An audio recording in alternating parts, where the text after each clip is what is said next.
Tell you something about sales. It is the world's best paying, hard-working job and the world's worst paying, lazy job. When you stop treating it like a job and treat it like a profession, you'll make money. Start studying this profession, starting with psychology. If you do that, I'll bring you in and I'll make you money. I tell people all the time, if you're just a really good listener and educator based on what you hear, you don't have to close anything. Those deals close themselves because the people are going to ask you what the next step is. And the major shift you have to make going from a producer to a director in your world is going from understanding your job is no longer to grow sales. Your job is to now grow salespeople who grow sales. In our industry, it's pretty easy. You can know that you have to make X number of calls to get X number of appointments to write X number of deals. I don't want to do that.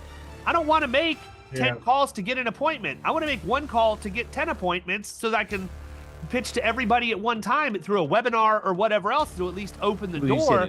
And I know customer is someone you sell something to. A client is someone under your protection.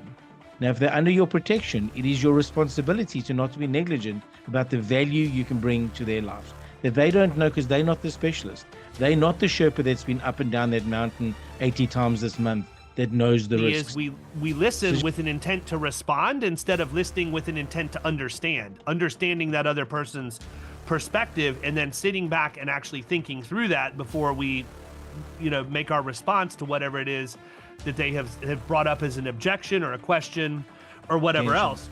People listen by nature of intent. If you're fighting with the intent to win, you don't listen. If you're fighting with the intent to resolve, you listen differently. When you're selling with the intent to get something over the line, you're not listening that great. When you're selling to make sure you're driving impact in their business, you listen differently, right? So there's definitely a skill in listening. What's up, everybody? Welcome to the Power Producers Podcast, where we are refining and redefining the sales game. And today we've got a great guest, honestly, from outside the insurance industry, Mr. Alan Versteeg from Growth Matters International. And we're going to talk about sales, which honestly, some of the best episodes we have are people who aren't in the grind with us every single day, because it gives us a fresh perspective and new ideas that we can try to ultimately elevate our success and our asset base that we're growing in our book of business as producers. So, Alan, welcome to Power Producers, man. I'm glad to have you on today. David, thanks for having me. Great to be here. Looking forward to connecting and having a chat about sales. Yes, sir. Absolutely. So before we get too deep into the depths of sales conversation, why don't you give everybody a little bit of your background, so they know who you are, kind of where you came from, and then we'll get at it. Perfect. I'll try to keep it as short as possible. I'm based in South Africa. Started my career as an electronic engineer, coming from Dutch heritage. That's what you do. But also I watched Airwolf, Knight Rider, and MacGyver, which some of your audience might remember. You're my age, that tells me you're my age. Yeah. So I thought that's what I was going to be doing. But after 2 years of being in that profession, I got a little bit frustrated. Then I read a book called You're Born an Original, Don't Die a Copy. And it said if you passionately hate what you're doing for more than 2 weeks, you need to stop, because you don't live once, you die once. And I thought, well, I've been hating this for 2 years. So I got out of that, wasn't sure what to do, and went into sales. I'll ask your audience not to drop off the call now, but got fired from my first 4 sales jobs. My frustration, David, is I did everything they told me to do. They said I needed to know my products. I got 100% for all product knowledge tests. I can retain information. I was the world's best talking brochure, but for some reason I couldn't sell. Then they said I needed to be more motivated. Well, then I was the world's most motivated talking brochure. And I continue to fail at this. In my fifth job, I was under job interview, and a manager said to me, Alan, is sales a job or a profession? Now, a salesperson in interview, we know how to interview well. So I knew the correct answer was, it's a profession. And Glenn said, how hard have you studied for this profession, Al? And he said to me, let me tell you something about sales. It is the world's best paying, hard-working job and the world's worst paying, lazy job. When you stop treating it like a job and treat it like a profession, you'll make money. Start studying this profession, starting with psychology. If you do that, I'll bring you in and I'll make you money. And I made a lot of money as a salesperson, a lot more than I would as an engineer. But I had to go through that failing. I had to have a mindset shift of treating sales as a career, not as a stepping stone. And then eventually went into sales management, and then started a company that focused specifically on sales management development, because we pretty much take all our top performers, we promote them into sales management, and we do nothing to help them with that new role. So that's a bit about me and a bit about Growth Matters, in about as short a time as I can share with you. Well, it's interesting you bring that up at the end about taking your best performing salespeople and making them sales managers, and then you just leave them out there, right? I mean, I think that's a Correct. major issue that a lot of organizations face, because the reality is, if you're a world class, and I'm going to use insurance industry terminology, Yes, but please do. if you're a world class producer, that doesn't mean you're going to be a world class sales leader. Like, there's two completely different skill sets that you have to have in order to make that work. I'm an excellent producer. Like, absolutely would love to do nothing more than sell the rest of my life, but I also own the agency now. So I have to be Yes. the sales leader. And when you take that role, that transition is not as easy as what you think it is when you are a producer. Because when you're a producer, you're bringing in the revenue. You can Yeah. do anything. You're completely bulletproof, right? Nothing's going to bring you down. But when you become responsible for motivating other people to go replicate that same behavior that got you to where you're at, that's a different skill set, man. And companies are It's, not good about training people. And I liken it to my time in the grocery industry. So before I got into insurance for 10 years, I ran grocery stores and super targets. And I laughed, like literally laughed, that if you wanted to move into management in the grocery industry, all you had to do was be the best stocker. If you were the fastest stocker, you were going to be able to run the stock crew at some point. No qualifications whatsoever. So all you had to do is focus on being really, really fast at that. You would get promoted, and then you would have to figure out how to do that job. yeah. And it's the same thing in the sales world. So talk a little bit about that. How have you combated that with your company now? Well, I think the key thing is what touching on what you said is not just sales. The best hairdressers don't run the most successful hair salons. The best chefs don't run the best restaurants. The best hamburger maker doesn't sell the most hamburgers in the world. And the major shift you have to make going from a producer to a director in your world is going from understanding your job is no longer to grow sales. Your job is to now grow salespeople who grow sales. And that major shift is the void that exists that we really focus on. How do we get you to understand? How do you get the number by executing the strategy through your people to drive client value? And that's very different to the skill sets of an individual contributor. The biggest challenge, David, is we try to duplicate who we are through behaviors as opposed to realizing that. And I was listening to your episode with Larry Levine, who I know, and it's about the mindset of understanding the value you create. And the challenge, we get so frustrated because, like, come on, guys, this isn't that hard. And then we step in as the star player, not as the star coach, and then wondering why we're struggling to scale. I agree with that completely, and that's good that was a good podcast with Larry. I enjoyed it. What clicked for you when you were a salesperson? You said you went from looking at it as a job to being a profession. I completely understand and agree with that. I think too many times, if it's a job, you're focusing on what you're selling. If it's a profession, you're focusing equally on you internally. Yeah, correct. You have to figure out how to make yourself better if you're going to be in this for the long haul. And as you were describing the first four places, I'm thinking all this dude's doing is going in with features and benefits, features and benefits. Yeah, He knows it. Like, you would be great at a trade show as a carnal. Like, if somebody wanted to come and they yeah, specifically said, "Hey, what's your product do? How does it work?" or whatever.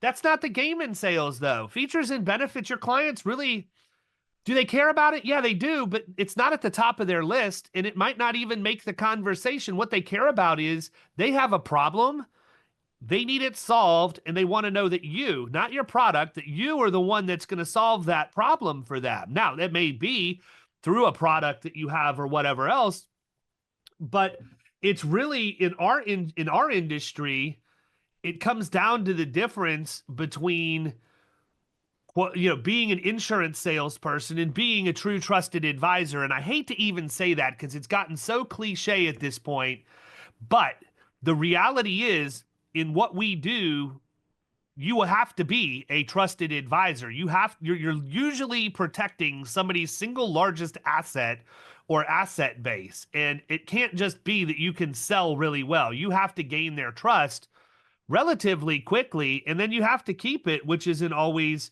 the easiest. So going in with features and benefits isn't going to accomplish that. Going in and showing that you did your research, that you understand the industry, that you understand the business, that you have identified the problem, that you have the solution, and you're willing to share what that looks like and what it looks like to move forward. I tell people all the time, if you're just a really good listener and educator based on what you hear, you don't have to close anything. Those deals close themselves because the people are going to ask you what the next step is. Yeah, 100%. And, I wouldn't have said it so succinctly when it happened, but you asked the question, what clicked? And what clicked is I realized that sales had very little to do with competency. And I want to explain this and clarify it. Is the truth about real successful salespeople, in my view, is we start with clarity of value proposition. I believe in what we sell. That creates conviction. Conviction creates confidence, and confidence creates competence. So so busy trying to teach salespeople how to sell, but not get them sold on what we sell. When we have conviction, you wearing what I know about American sports is dangerous, but you're wearing, it looks like a shirt that supports some team. Now, if I start to challenge you on a team, then you're going to be going, no, wait a minute, let me tell you what it is. We have conviction for brands. If I challenge you on the fact that a Android phone is better than an Apple doesn't pay you to defend it, but you have conviction of the value proposition. The thing that I didn't have, David, is I didn't have conviction for the value proposition. Until I owned that, then everything else started to unfold from there, because then I would naturally listen more effectively. Then I'd naturally be presented of, I'm really listening and understanding their problem, because I'm not trying to sell you something. I'm trying to get you to see the world through my lens, because we don't sell products, we don't sell policies, we sell perspectives. When people buy into our perspective of our conviction, then the next part is natural. And in every industry, you're working it against prejudice. You're working against the initial prejudice we have against salespeople, insurance salesperson, because it doesn't matter who you are. There's a prejudice that starts with, and you got that moment to change it. And that moment for me is they look at you and they go, you have authentic intent because of your conviction of this. And the rest follows from there. Yes, I can hone my skills. Yes, I can get better at listening. But if I don't have conviction, I don't care what you pay me. I don't care what happens. People will pick up that I'm BSing them, that I don't buy into this. And how do they trust you when you don't trust what you sell? I couldn't agree more. I mean, our industry is one of the worst for what you just described because it has been heavily commoditized for a variety of reasons. Number one, it's very easy to shop price because you could talk to 5 different agents who are going to go to 20 different insurance companies amongst them, come back with 20 different pricing structures, 20 different coverages, coverage structures. And now you're going to sit down and they're going to come and explain to you why theirs is the best and all of that other stuff.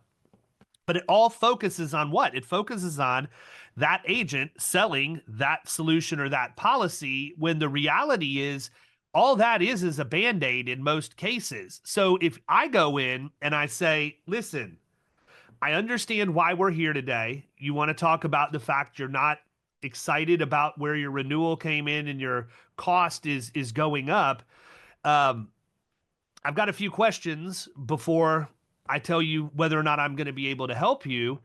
And none of that has anything to do with the information needed to rate and quote an insurance policy. Because the thought process is, yeah, you are paying too much, but there's a reason. It's not that it's arbitrary. It's because you haven't done these 3 to 5 things in your business to improve your risk profile, which makes you more attractive to underwriting, which gives me leverage.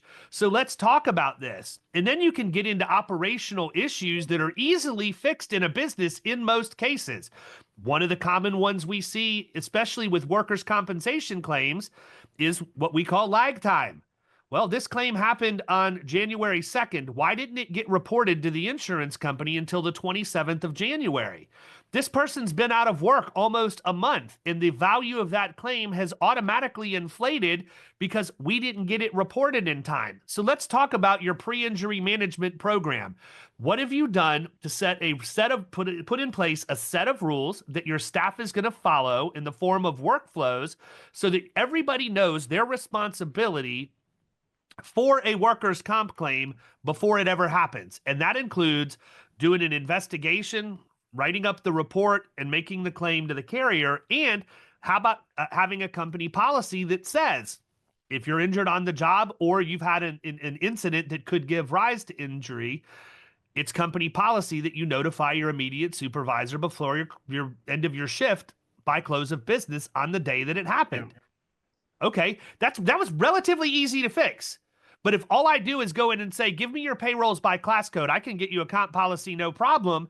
Next year, we're going to be in the same boat. You're not going to be happy with your renewal. You've done nothing to clean your risk profile up. All I've done is get paid by selling you a product that pays me. Yes, it hedges your financial bet because it's going to pay out in the event of an accident, but next year it's going to be more expensive because you haven't fixed the things that were contributing to the price increase to begin with. Salespeople who view it as a job are going to go in and they're going to sell an insurance policy because that's what pays them and that's what they think fixes the issue.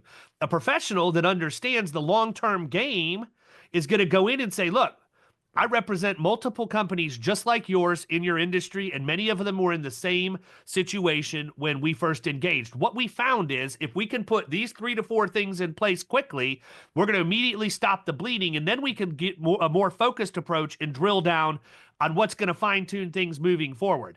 The problem is that is not instant gratification. That may not pay me this year. I may have to wait an entire year of working with you to fix the things that need to be fixed before I gain your trust, your loyalty, and ultimately your business. But I'm okay with that. I've completely detached from the fact that I'm not Walmart in the express lane. I'm not going to get paid today because you went through and checked out in my line. Walmart's not going to make that money today. Instead, I'm going to wait and I'm going to do it the right way because I don't want you for a year. I want you for a decade or more. And if I can delay my gratification and do the job the right way, then my chances of doing that are much greater. The problem is salespeople don't prospect the right way. They don't fill their pipeline the right way. So they have the pressure to get the deals closed and get the revenue coming in because they're doing as little as possible to put systems in place to set themselves up for future success. Because it is, in our industry, it's pretty easy. You can know that you have to make X number of calls to get X number of appointments to write X number of deals. I don't want to do that. I don't want to make 10 calls to get an appointment. I want to make 1 call to get 10 appointments so that I can pitch to everybody at one time through a webinar or whatever else to at least open the door. And I know I've thrown a whole lot out there, man, but I think it all boils. I feel like it boils. Yeah, I feel like it boils down to, again, what do we really do when we bring salespeople in? What are we doing to set them up for success, to enable them to go out and be the best representative for our brand that we can? And the answer is, in many cases, not much. Yeah. I mean, there's 3 key things there. One is, when we tell salespeople just to do more volume, what we're actually saying is, you suck. Can you go suck in front of more people?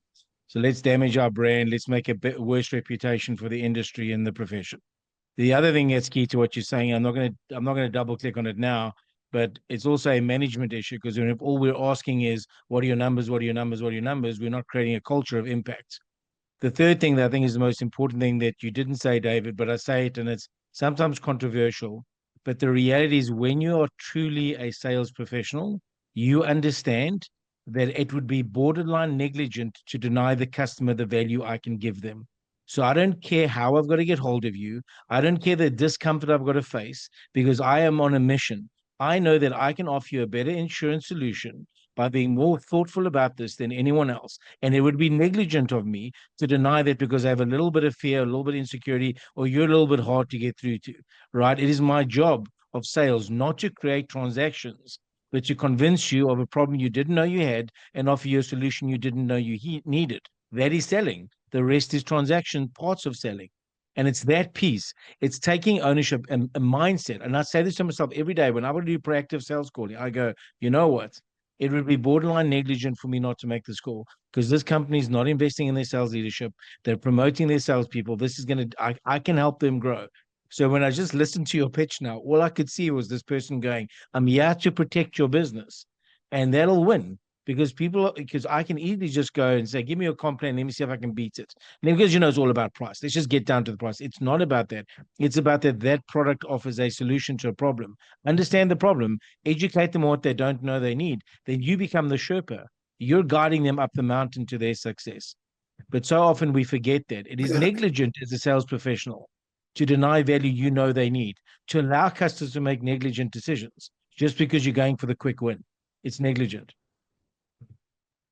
I agree. And in the insurance industry, it's specifically dangerous because legally, when you become an agent, you have a duty to offer. And it's kind of a little bit of a blurred line because it's more product focused, but it's one of the things that I see a lot of agents shy away from. And the reason I bring it up is I'm going to drive home a point that you made just a couple minutes back, where you have to believe in what it is that you're selling, whatever that value proposition is. And I see too many times where a producer will go in and they will work with a company, but they won't recommend an umbrella. They won't recommend employment practices liability. They won't recommend key man life. They won't recommend cyber liability. And when you question them as to why didn't you make these recommendations? Well, I didn't want to lose the deal. Well, guess what? You're going to lose your job because we'll end up getting sued if we didn't perform our duty to offer. So it's your job to figure out how to introduce that into the conversation without it making it look like you're a pushy salesperson. And one of the ways you do that is to simply explain, listen, I'm going to give you what I recommend as the coverages you need to properly protect your business. I understand you may not agree with everything that I recommend, and that's okay, but I need you to understand I have a duty to offer you these coverages as a professional who's been educated and licensed to make sure your business is protected the right way. If you choose not to buy them, it's okay. I'm just going to have you sign a rejection form that says, against the advice of my agent, I'm choosing not to purchase this coverage. I'm aware of the exposures that could exist from it, so that down the road 6 months, if you have that client get into an auto accident and their policy limits are completely exhausted and there's no umbrella, and they come back and say, why didn't you sell me an umbrella? Why didn't you recommend an umbrella? I can say, I did. I explained to you why it was important. I gave you this scenario that could happen.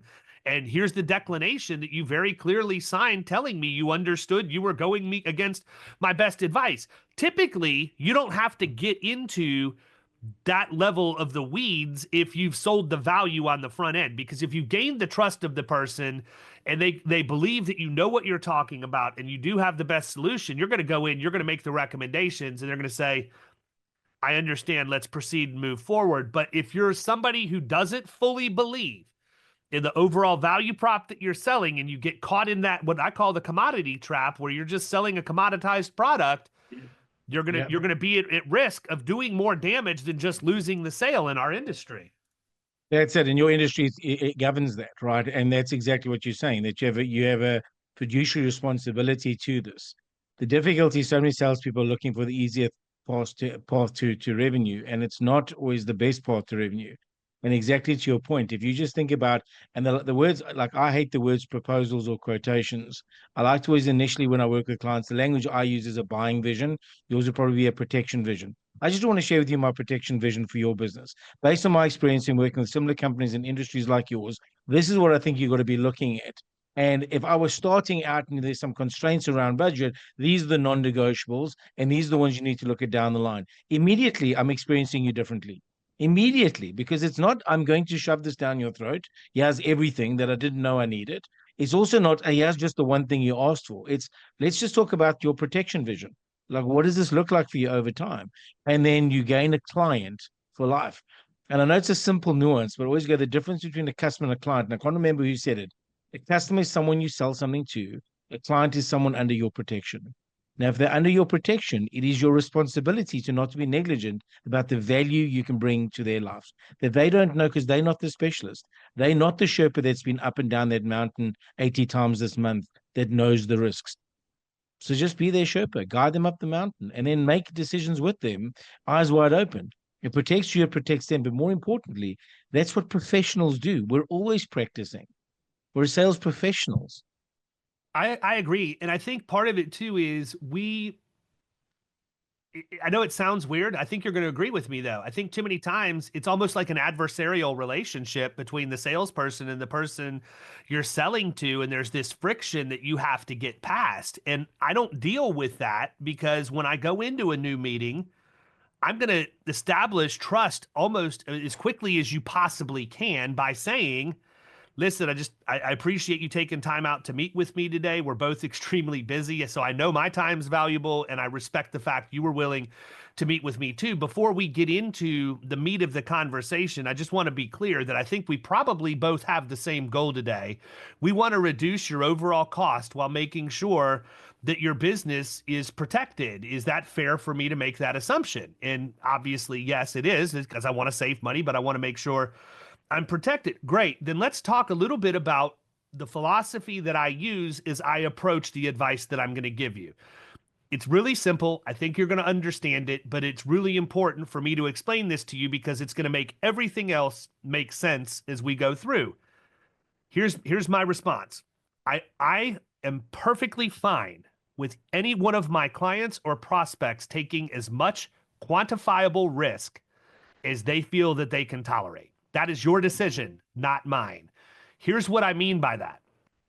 If I come in and I tell you that I feel like your company needs to buy an umbrella for liability because you have 50 vehicles on the road, you have a general liability exposure because you're doing plumbing and air conditioning work in people's homes and you could cause bodily injury or property damage, and I recommend that, and you say no, I'm probably going to push back on you for that objection. And the reason why is because you can't quantify the third-party risk that your business faces. You can't tell me what an attorney is going to get done in a court of law before they ever go there. What I can tell you is you're going to blow through the underlying limits on a general liability policy or an auto policy relatively quickly. So keep in mind that if I recommend the umbrella, it is my best recommendation for your protection. But I'm not just trying to figure out how to make you pay more money. Let's look over here at your property insurance. You're only taking a $2,500 deductible on your property insurance. As a $100 million a year company or a $50 million a year company, you can certainly afford to take far more risk in the form of a deductible than what you're taking right now. Let's call it $50,000. And you'll see them. They'll be like, oh, I understand it's probably a little bit more than what you're willing to risk, but let's keep in mind right now you kind of balked at the umbrella, so you're okay with having a blank check over here, but over here you know you're capped at $50,000 worth of risk. If $50,000 isn't comforting to you, I can't imagine that a blank check is going to be comforting to you. So let's figure out where you're comfortable. Is 50 the right number? Do we go up to 100? Do we drop it down to 25? It's a shell game that we're playing with the numbers. My goal is to not have to increase your cost, but I want to make sure you understand some of this. You're going to have to take some skin in the game if you want to get the overall results that you want. When people understand that you're not in to try and just get their business or try and sell them the policy that's going to get you paid cut the rate that they currently have, yeah. 100%. They're going to listen to what you have to say. And there's so many times that I've gone into a situation knowing that somebody is a price buyer. And my number one rule is I will always take the first meeting, always. And you'll hear about, these people are they're shopping everybody. They go to market every year. They're price buyers. My philosophy is it's because somebody hasn't gone in and educated them enough on why broker selection makes the most sense. I absolutely agree you need to shop multiple carriers. I absolutely agree that you need to go out on a regular cadence, maybe not annually because you end up messing with your reputation in the underwriting community.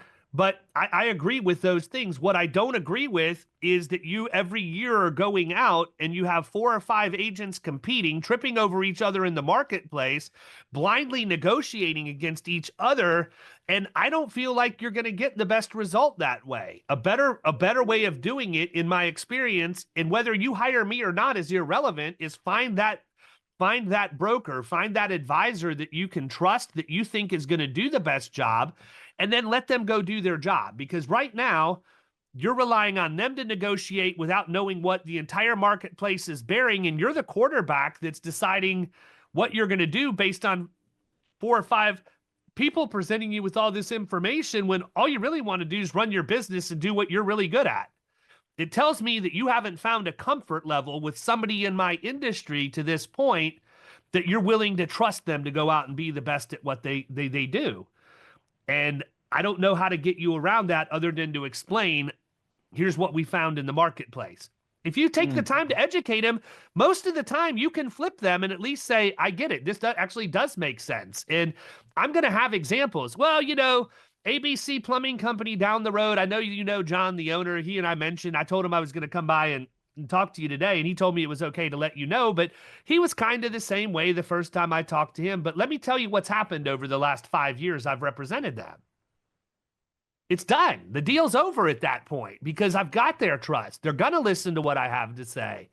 I didn't go in and try and sell them something right out of the box, whereas a lot of these times, agents are completely blind to the fact you're shopping on price or you're buying on price. They're literally going to come in and say, okay, well, I'll just get you more quotes to pick from then. The more variety I have, the better my chances are of selling.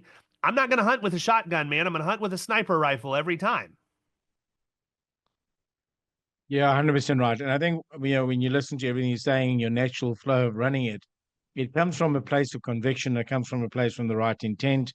It comes from the place of selling with noble purpose. And it's that part that we have to get right. We have to understand the role we can play in their lives. And also it's about understanding the job it's hired to do. It's negligent to allow customers to reduce their premiums if we're then putting them at risk, because the job insurance is hired to do is protect us from unwanted costs. So if you can do that the same at half the cost, wonderful. But if you take half the cost and don't have the cover, don't have the right cover, don't distribute it, make the right trade-off, as you like say, play the shell game, then how do I know? And then I'm just thinking on my own genius, and I'm throwing some questions into Chat GPT, and I'm assuming that that's the right thing. But at the end of the day, I need to know who's the person I can rely on. For example, should those incidents happen with my vehicles on the road or my plumbers and electricians in the field? David, I didn't actually think about that. And he said, look, I know, and this is probably not the number you wanted to see, but it's the right number for your business, because the alternative number is a blank check over here. And the job insurance is hired to do is to protect you from unwanted expenses due to claims. So let's make sure we got the right solution for you. Not always the cheapest.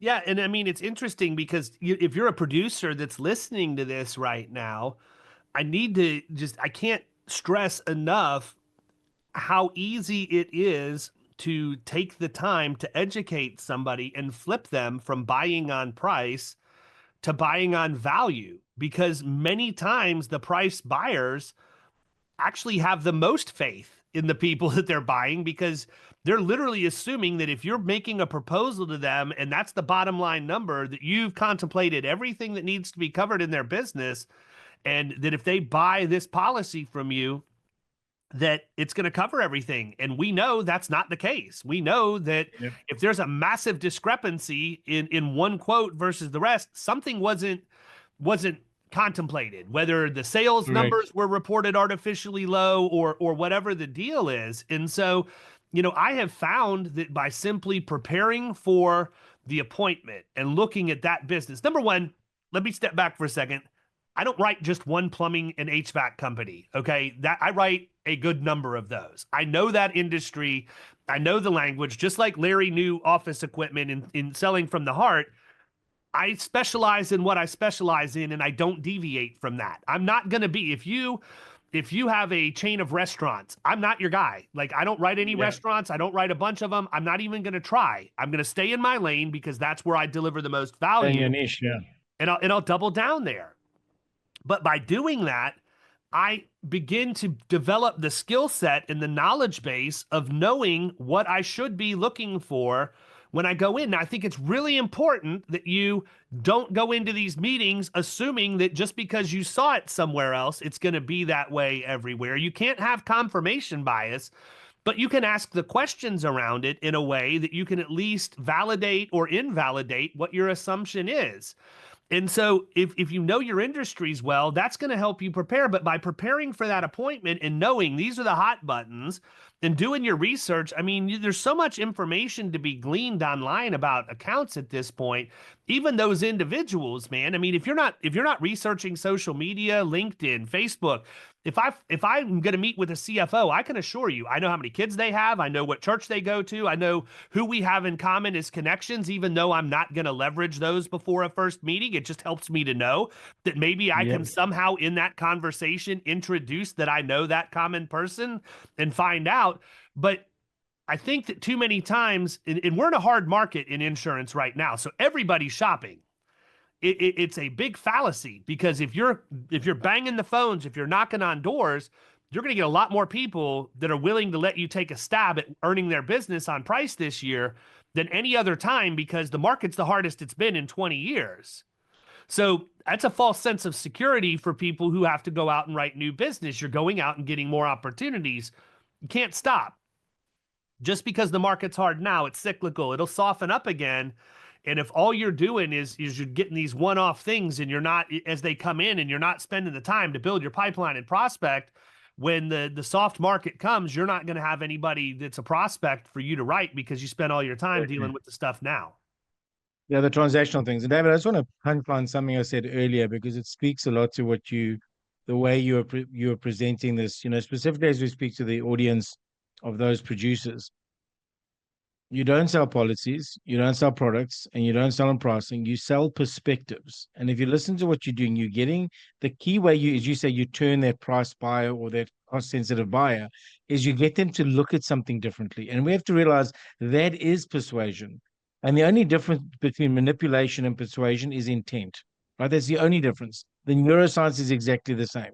So when you have the right intention, because you have conviction of your value proposition, and then you realize my job is to sell them a way of looking at insurance and at us as brokers differently, then that's when the sale starts to win. The way you do that is not about talking about your policy or your products or your pricing or even your brand. It's about showing up in a way as a professional that says, I'm thinking about your business, and these are some insights I'd like to share. And when we lead with those insights and give them that, then they're going, this feels different. And then when we start to shape their perspective, it's in their perspective, as you were saying, well, wait a minute, I've got this property thing here, but I need an umbrella. Yeah, you know, David, I never thought about it that way. Let me tell you, when any buyer starts to say the words, I never thought about it that way, I know I'm starting to win their mind share. That doesn't mean I win every deal, but I'm starting to win their mind share. I'm starting to move to a place where they're wanting to listen to me. And we get that so wrong. We think, let's go sell the policy, let's go sell the price, let's go sell the product, let's go sell the brand. Well, first tell them the perspective. How do they have to look at the world to have as much conviction for our product as we do? Because once they see the world the way we do, they'll listen to us differently. Yeah, I agree with that. Like, you can see it happening in real time. And again, it goes back to being seasoned. But the problem is you have to be willing to listen to hear that, right? Too many times when you're a salesperson, you're so gung-ho about going in, again, features and benefits. Let me tell you all the things. And the reality is we listen with an intent to respond instead of listening with an intent to understanding that other person's perspective, and then sitting back and actually thinking through that before we, make our response to whatever it is that they have brought up as an objection or a question or whatever else. So listening is a huge skill. And I think it's something that every salesperson should consciously be working on, no matter how good you think you are at listening. I think we can always all get better, because to your point, if you're not a good listener and not a good active listener, you're going to miss that tipping point that you just brought up. You're going to continue to sell. And that's where features and benefits becomes a problem. That's why people who are really technically sound in the insurance industry actually sell themselves out of deals.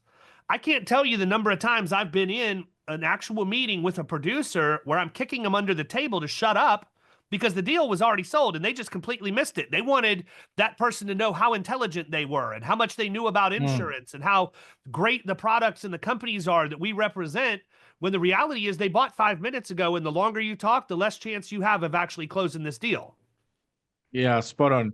I mean, there's a wonderful book called Selling with Noble Purpose. I think it's Lisa Earle McLeod that wrote it. But I just want to use a quote that I think punchlines your concept around listening.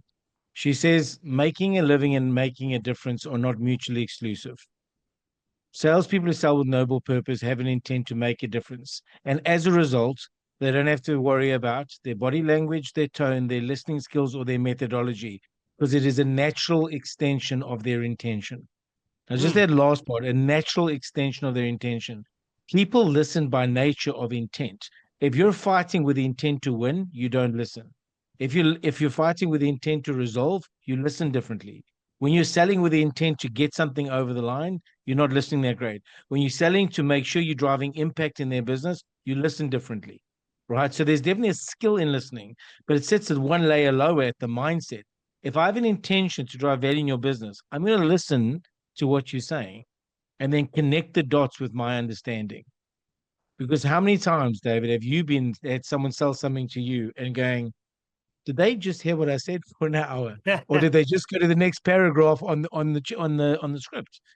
And it's that piece that I really hope your listeners are getting is you got to work on your intentions. On I'm here to create value. It's negligent for me not to. I have conviction on my value proposition. I sell with noble purpose, and as a result, I will be a sales professional.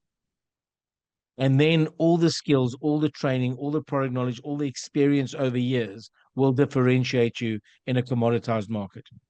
And not your products or services, you in a commoditized market. And to take that back, for you to have that conviction, you have to have the belief in the value proposition that you're actually selling. And to me, that's another way. I mean, that's my hook. When I'm going to close a deal, that's literally my hook.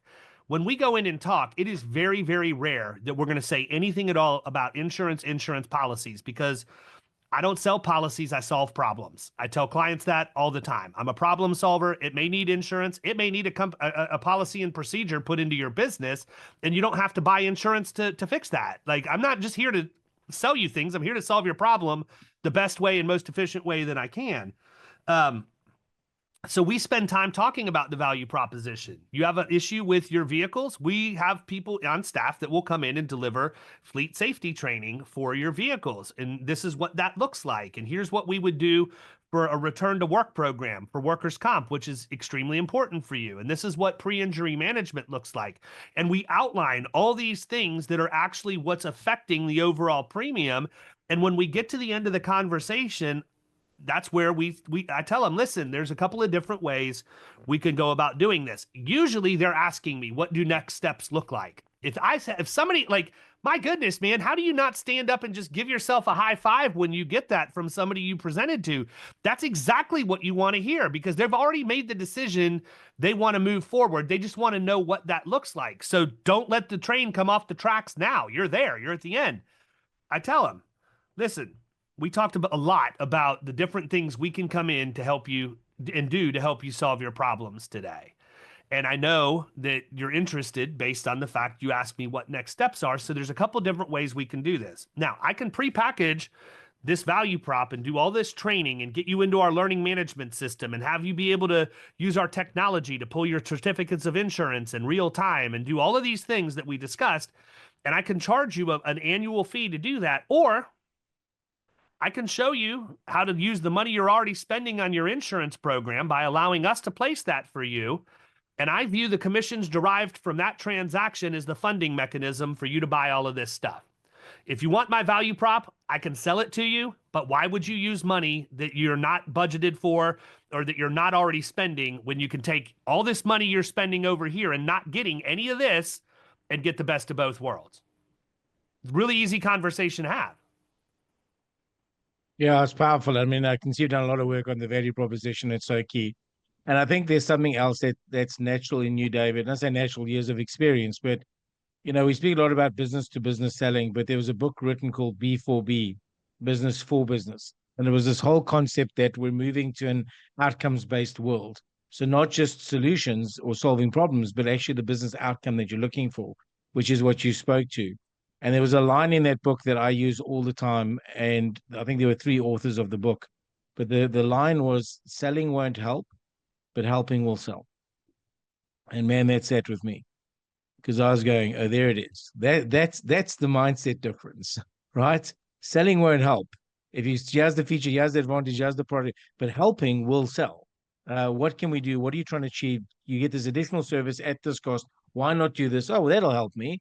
And then guess what? You don't have to close anything. And I say, obviously, you got to get to a point of closing a deal, but it's not a technique. It's the natural outcome of trust created. And I just think as I was listening to you, all I could hear was that line of, selling won't help, but helping will sell. And it's not complicated. Stop having this massive, let me push, push, push, numbers, numbers, numbers, dial for dollars. And that's my frustration with sales management. We become so focused on the optics that we've forgotten about the impacts. Let's pretend we're in control of sales by reporting, reporting, reporting, as opposed to what value are we creating for our clients. And that's what great sales leaders do. They get us focused on the value creation, and then we build empires. Not small businesses, we build empires, because you can't stop the creation of value. There's no way. You'll always get rewarded for the creation of value. Yeah, it's funny, man, because I'll even tell my own team this, or people that are in my online community. I'm not here to grow the best insurance agency that I possibly can. I'm here for world domination. Like, what's the point of me stopping here? I want to be the best at anything and everything I can, and continue to leverage every single success into a bigger success until, I'm at a point where I'm actually satisfied, which I don't know that I'll ever get to that point, man. I think that, when you're born to do this, there's a hunger and a fire in your belly that never goes away, no matter what. Yeah. The numbers change, the dollars change, but the desire doesn't. And, I think for people that are in my industry, that's probably one of the best traits that you can have, because it's a well-known fact. There are a lot of average people who do what we do. They're not terrible. They're not great.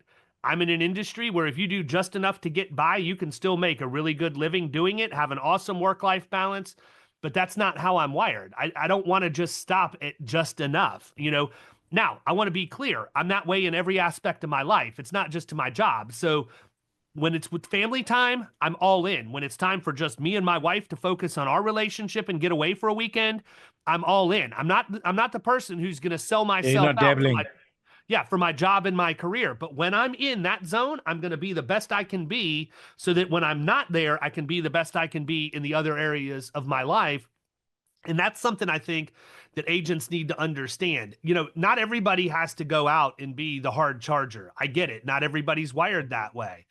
But for those of you who are, this is a great industry for you to be in, because there are a lot of people that are going to stop at a point where you're just getting started.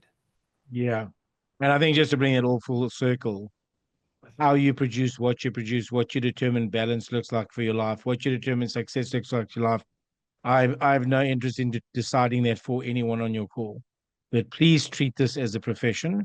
So that as long as you don't, you make it harder for the rest of us that are trying really hard to uplift this profession. So no matter where you are in that cycle, it is a profession, meaning do your research, think about the customer, have the right mindset, have the conviction of your value proposition. And whatever that looks like for you and what success means, wonderful. But don't damage the profession, because that's negligent. Now, this is your chance, because you have you have resources. I don't even know the extent of them, but I want you to talk about them for how to build those sales leaders, right? So why don't you take a few minutes to talk about that as we wrap up, and how people can find you online to be able to go learn more. Yeah, very briefly. So I'll start then. Finding me online is really easy because there's only one Alan Versteeg in the world. So you go into LinkedIn, you'll find all my podcasts, all my content. Very briefly, we realized there was a massive gap in the market for developing sales leaders. We put together a 12-month MBA style program with coaching in between. And we work with, individuals, but primarily large corporates. So organizations like Adobe and Cummins and it's kind of large brands that we work with to develop their sales leaders. But then we have open programs for other people coming into that. And we really just have one vision. We believe that every one manager can influence 8 sales professionals' lives and change their family tree. Like you can change, Glenn changed the trajectory of my life. That one manager that hired me for my 5th sales job changed the trajectory of my life. So we have a vision to influence the profession of sales through sales leadership. So if you're a business owner, sales director out there, that's the work we do. And we go out there and set up a system for driving sales through sales leadership with this kind of punchline. Your job is not to grow sales, it is to grow salespeople who grow sales. So how do we get that right? And that would be my elevator pitch, David. There you go. Well, I think it's an important skill set that is missing from the insurance industry. And I mean, if you're on the carrier side or the wholesale side and you're responsible for sales, I don't want to call you out, but I'm going to, because you have the same gap that we have on the agency side. And I feel like it's a good opportunity for us to fix something right in front of our face that we just allow to exist. I mean, there's no other way about it. It's like the dusty corner in your house. You walk by it every single day, and you just decided that that's the standard, right? But if the standard is there's never to be dust in that corner, you don't walk by it without making sure there's not dust. We need to make sales leadership the dusty corner in our business, because it doesn't get the attention it deserves, and the standard is far too low. That's how I'll leave it. So listen, 100%. If you're not investing in sales management, we believe no amount of training, no amount of technology, no amount of methodology fixes the actual problem, because that leader sets that tone. And all of the change you're trying to drive, David, listening to you and your passion for this industry, I love it, is got to be led by someone who is managing in that way. Because all good and well to tell our salespeople to listen, but then also we want them to do 35 calls a week. Like, let's decide which side of the scale we want to be on. 100%. Well, listen, I really appreciate you taking time out of your day to come record. It's been a blast talking to you. I wish I could tell you you were the first person from South Africa that's been on the podcast, but you're not, believe it or not. We actually had Jamie Pierce from Sonatic on probably 3 years ago now. So he takes the cake there. But I would be remiss if I didn't ask whether or not you're a UFC fan. Partially, yes. So are you a And we Dricus watch us win Duplessis? Are you a Dricus yeah, Duplessis? that's what makes us supporter? fans in South Africa. Yeah, of course we're a Dricus supporter for sure. There we go. Good deal. Well, listen, I hope you have a very happy and prosperous new year, and sincerely appreciate you taking the time to jump on today. It's been a great conversation, and I trust that those of you listening are taking something away from this that you're going to be able to use in 2025 to change your game. We'll catch you next time. See ya. Thank you.